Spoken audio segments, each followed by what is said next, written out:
सभी विद्यार्थियों का एक बार पुनः स्वागत। मैं डॉक्टर गजेंद्र सिंह शेखावत मोहता महाविद्यालय सादुलपुर से आपका स्वागत करता हूं। अपन इम्पोर्टेंट टॉपिक असिस्टेंट प्रोफेसर के लिए, नेट सेट के लिए और एमए प्रवेश फाइनल के बच्चों के लिए इम्पोर्टेंट टॉपिक है। नगरीय भूगोल का टॉपिक है ग्रामीण नगरीय उपांत। आज इसके बारे में अपन चर्चा करेंगे, इसके बारे में पढ़ेंगे। तो ग्रामीण नगरीय उपांत दो शब्दों से मिलकर बनता है, ग्रामीण उपांत और नगरीय उपांत। ये दोनों अतिक्रमण वाले एक ऐसे क्षेत्र से बनते हैं जो स्वरूप और कार्यों की दोनों ही दृष्टि से भिन्नता रखते हैं। ग्रामीण शब्द उपांत जो शब्द है ये स्वयं ग्रामीण व नगरीय क्षेत्र के बीच एक सीमा रेखा का प्रतीक स्वरूप है। वे अपनी प्रशासनिक सीमा के बाहर प्रमुख मार्गों के किनारे किनारे बराबर फैले रहते हैं। ये पेटी जहां एक ओर नगर के विस्तार की भावना से पीड़ित होती है, वहीं दूसरी ओर ग्रामीण भूमि का शोषण करती है। रेल व सड़क मार्गों के विकास के फलस्वरूप नगर अपना प्रभाव निर्धारित सीमा के भीतर सीमित नहीं रख पाते हैं। वे इस सीमा से आगे अपने नगरीय कार्यों का विस्तार करने लगते हैं। ये नगरीय कार्य ग्रामीण भूमि का अपहरण करते हैं, जो ग्रामीण व नगरीय दोनों ही विशेषता के एक साथ रखते हैं। इस पेटी को ग्रामीण नगरीय संक्रमण उपांत कहते हैं। यह वर्दी नगर के बाहर जाने वाले रेल व सड़क मार्गों के किनारे किनारे देखने में आती है।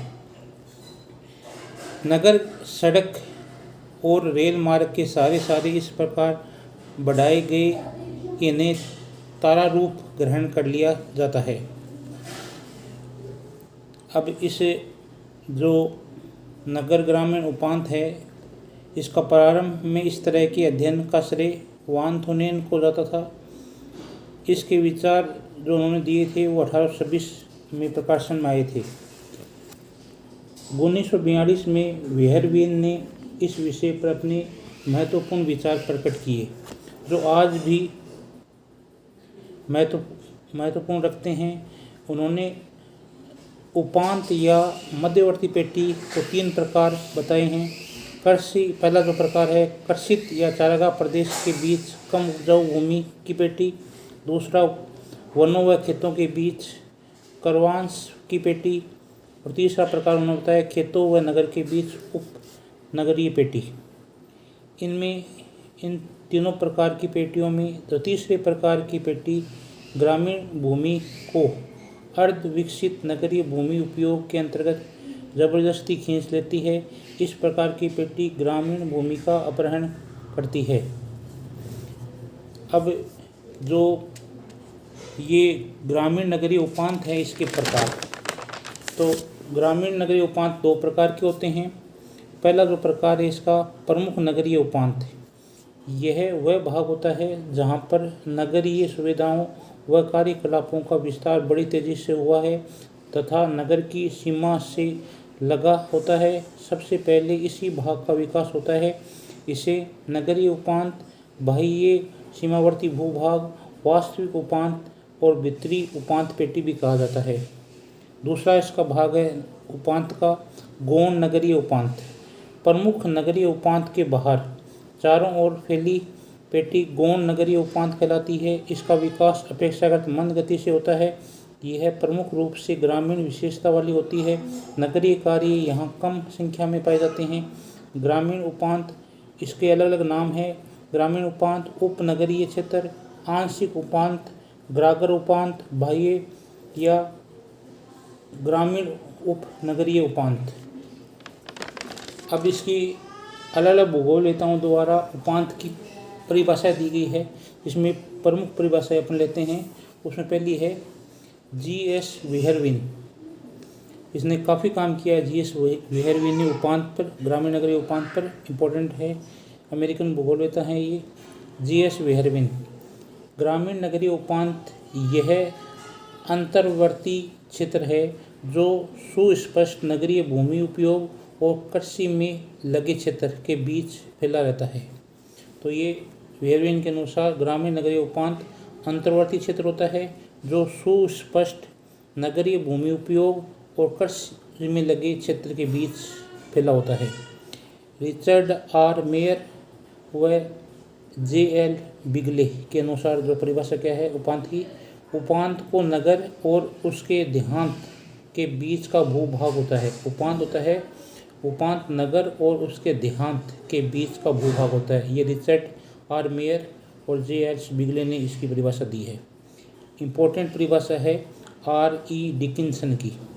नगर की बाह्य सीमा पर नगर और ग्रामीण भूमि उपयोग के बीच के क्षेत्र में एक मध्यवर्ती क्षेत्र पाया जाता है जो दोनों की विशेषता रखने वाला होता है तथा ग्रामीण प्रसार से पीड़ित रहता है तथा यह नगरीय प्रसार से पीड़ित रहता है। यह ग्रामीण भूभाग होता है जहां रिहायशी विकास, नए उद्योगों की स्थापना तथा भूमि का अन्य नगरीय कार्यों में उपयोग होता मिलता है। यहाँ विकास की प्रक्रिया बराबर जारी रहती है। यह विकास मुख्य रूप से परिवहन मार्गों के किनारे किनारे होता है। बाद में धीरे धीरे छोटे छोटे कस्बों और गांवों के चारों ओर इसका विस्तार होने लगता है। अगली एक परिभाषा भी इम्पोर्टेंट है, लेविस किबले के अनुसार नगरीय उपांत नगर के चारों ओर से घेरने वाली भूमि को कहते हैं जो कि नगर का अंग नहीं मानी जाती है। इम्पोर्टेंट चीज़ यहाँ पर है कि नगरीय ग्रामीण उपांत है वो नगरी का अंग नहीं माना जाता है, लेकिन इसका प्रयोग नगर द्वारा अपने महत्वपूर्ण कार्यों के लिए किया जाता है। तो इम्पोर्टेंट है इसमें कि नगरीय उपांत है वो नगर का अंग नहीं माना जाता है, जिसका उपयोग नगर के महत्वपूर्ण कार्यों के लिए किया जाता है। एक भारतीय भूगोलवेत्ता है R.L. सिंह, इसके अनुसार भी नगरीय ग्रामीण उपांत क्या है, तो वेयरविन के विचारों से प्रोत्साहित होकर उपांत पर अपने महत्वपूर्ण विचार प्रकट किए R.L. सिंह ने। उन्होंने उपांत को ग्रामीण भूमि माना जो नगरीय तथ्यों से सुसज्जित होती है, जहां ग्रामीण भूमि को अर्धविकसित नगरीय उपयोग में लेने के लिए धकेल दिया जाता है। कृषि भूमि उपयोग बनाए रखना कहीं कहीं संभव हो जाता है तो कहीं कहीं भूमि कृषि कार्यों के बिल्कुल भी प्रयुक्त नहीं की जाती है। कहीं कहीं तो भूमि है वो कृषि के लिए उपयोग में ली जाती है और कहीं कहीं बिल्कुल ही कृषि के उपयोग में प्रयुक्त नहीं की जाती है। ग्रामीण नगरीय उपांत की विशेषताएं और समस्याएं।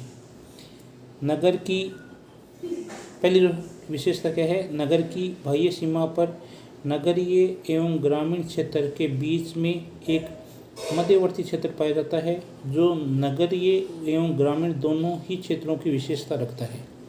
दूसरी विशेषता है नगर का समीपवर्ती क्षेत्र नगरीय प्रसार के प्रकोप से पीड़ित रहता है। तीसरी विशेषता है यहाँ मकानों का विस्तार, मुख्य सड़क मार्ग के किनारे मकानों की स्थापना, नए नए कारखानों की स्थापना और भी अनेक नगरीय कार्य और विशेषता विकसित होने लग जाती है। चौथी विशेषता है यहाँ पर शमशान भूमि, कूड़ा करकट का ढेर, पार्क, बाग, वाटर वर्क्स, गोल्फ कोर्स आदि भी यहाँ पर किसी न किसी कारण नगरीय क्षेत्र से बाहर विकसित हो जाते हैं। पांचवा विशेषता क्या है, यहाँ इन सब कार्य को करने वाली इमारतों के बीच में भूमि की खाली बड़े बड़े प्लॉट देखने को मिलते हैं जिनमें खेती होती हुई दिखाई दे जाती है, देखी जा सकती है। एक इम्पोर्टेंट विशेषता है R.N. डिकिंसन के अनुसार R.E. डिकिंसन ने अमेरिकी नगरों का अध्ययन से निष्कर्ष निकाला कि रेल मार्गों की अपेक्षा मोटर मार्गों ने इस सीमावर्ती भाग का विशेष विकास करने में सहयोग किया है, मदद की है। धीरे धीरे फार्मों का अतिक्रमण करके लोग बस्तियों, कारखानों का निर्माण करते हैं। यहाँ के भूमि उपयोग में तेजी से परिवर्तन हो रहा है। ये सब परिवर्तन अर्ध नगरीय विकास के द्योतक हैं।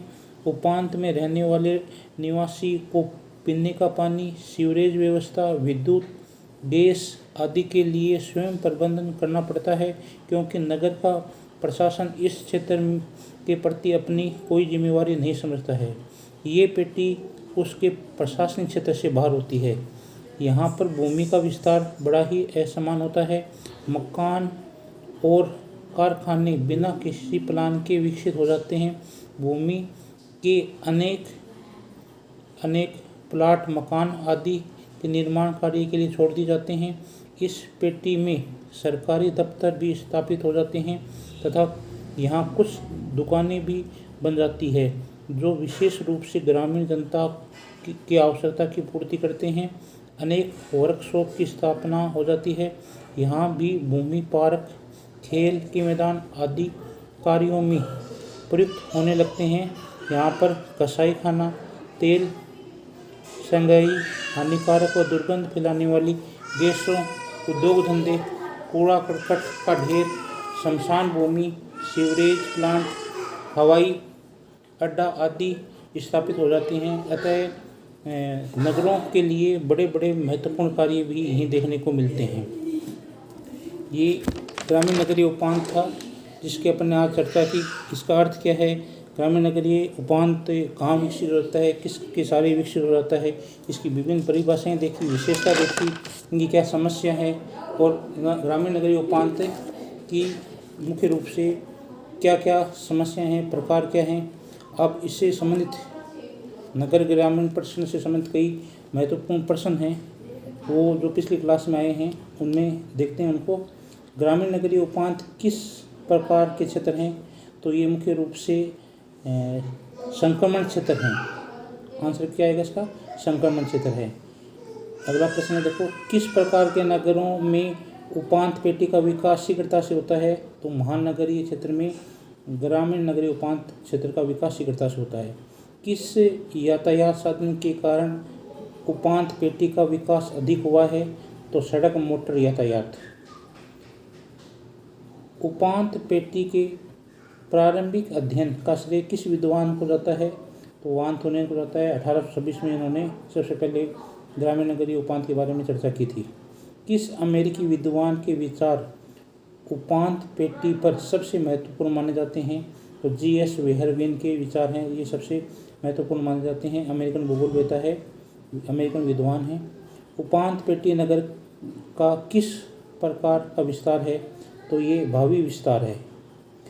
उपांत पेटी में जनसंख्या वृद्धि की दर नगर के भीतरी भाग से अधिक होती है या कम, तो अधिक होती है। भूमि उपयोग में सबसे अधिक परिवर्तन किस क्षेत्र में पाया जाता है, तो ये उपांत पेटी में पाया जाता है। उपांत पेटी का विकास लंबवत अधिक होता है या क्षैतिज अधिक होता है, तो ये क्षैतिज अधिक होता है। प्रमुख नगरीय उपांत किस और नाम से पुकारा जाता है, तो ये नगरीय उपांत के नाम से भी पुकारा जाता है। गौण नगरीय उपांत किस और नाम से पुकारा जाता है, तो इसे ग्रामीण उपांत भी कहते हैं। गौण उपांत, प्रमुख उपांत को नगरीय उपांत कहा जाता है, गौण नगरीय प्रांत को ग्रामीण उपांत कहा जाता है। ये आप मैंने प्रकार में बताए थे, नगरीय ग्रामीण उपांत के प्रकार में। जनसंख्या की कौन कौन सी विशेषता उपांत पेटी के सीमांकन को अधिक सहायक है, तो जनसंख्या की वृद्धि है, व्यवसायिक संरचना है, ये नगरीय ग्रामीण उपांत में की सीमांकन में काम में ली जाती है। उपांत पेटी में किस प्रकार के मकानों का जमाव अधिक मिलता है, एक मंजिल के जो रिहायशी मकान होते हैं उनका जमाव है वो अधिक देखने को मिलता है। किस प्रकार के उद्योग उपांत पेटी के विस्तार में सहायक होते हैं, तो ये बड़े बड़े उद्योग होते हैं वो इस उपांत पेटी में लगते हैं। शहदरा दिल्ली किस प्रकार की बस्ती है, बड़े बड़े ये आपकी क्या शहदरा ग्रामीण बस्ती है, ये ग्रागर उपांत है। दिल्ली महानगर उपांत किस प्रकार के मार्गों के सारे अधिक विकसित हुआ, राष्ट्रीय राजमार्ग के सारे। उपांत पेटी के विस्तार किस प्रकार की बस्ती का अस्तित्व समाप्त कर देती है, ग्रामीण बस्ती का अस्तित्व समाप्त कर देती है। कुछ और प्रश्न देखते हैं। निम्नलिखित में से कौन सा शब्द उपांत पेटी के लिए प्रयोग नहीं किया जाता है, एक पहला है संक्रमण पेटी, अनुषंगी, उपनगर, नगरमाल। तो नगरमाल को उपांत पेटी के रूप में नहीं माना जाता है। किस विदेशी विद्वान के विचार उपांत पेटी पर आज भी महत्वपूर्ण हैं, तो इसमें आएगा वेहरवेन। निम्नलिखित में से कौन सा कारक उपांत पेटी की पहचान में सबसे कम सहायक है, तो सबसे कम सहायक कौन सा होगा इसमें, कृषि भूमि का विस्तार, ये कम से कम सहायक है। बाकी सहायक कौन से? भूमि उपयोग, जनसंख्या वृद्धि, मकान का घनत्व। निम्नलिखित में से किस वर्ग के स्थापन को उपांत पेटी की संभावना सबसे कम है? उपांत पेटी में कौन सी संभावना सबसे कम है? तो लघु उद्योगों की नहीं होती है, बाकी सब होते हैं। शमशान भूमि होता है, वृहद उद्योग लगते हैं, सीवरेज ट्रीटमेंट प्लांट लगते हैं। किस प्रकार की भूमि के शोषण से उपांत पेटी का विकास होता है? तो मुख्य रूप से कृषि भूमि है, उसकी भूमि का शोषण होता है उपांत पेटी के विकास के लिए। केवाल नगरों के उपांत पेटी किस भारतीय विद्वान की विचार उल्लेखनीय है? तो उजागर सिंह के। प्रमुख नगरीय उपांत की स्थिति कहाँ पर मिलती है? इंपॉर्टेंट क्वेश्चन है। प्रकार में से है उपांत के, तो ये नगर के समीप, प्रमुख नगरीय उपांत नगर के समीप मिलते हैं। उपांत पेटी के सीमांकन में निम्नलिखित में से कौन सा तथ्य सबसे अधिक महत्वपूर्ण है? तो कृषि भूमि का नगरीय कार्यों में परिवर्तन, ये सबसे महत्वपूर्ण है। उम्मीद करता हूँ आज का ये चैप्टर आपको एक छोटा सा वीडियो बनाया है, आप लोगों को देखना इम्पोर्टेंट है। ये असिस्टेंट प्रोफेसर के लिए भी है और नेट सेलेक्ट के बच्चों के लिए भी इम्पोर्टेंट टॉपिक है। आप इसमें एक बार ज़रूर इसको पढ़ें। थैंक यू वेरी मच, आपने इस वीडियो को सुना, देखा। थैंक यू वेरी मच, बहुत बहुत धन्यवाद आपका।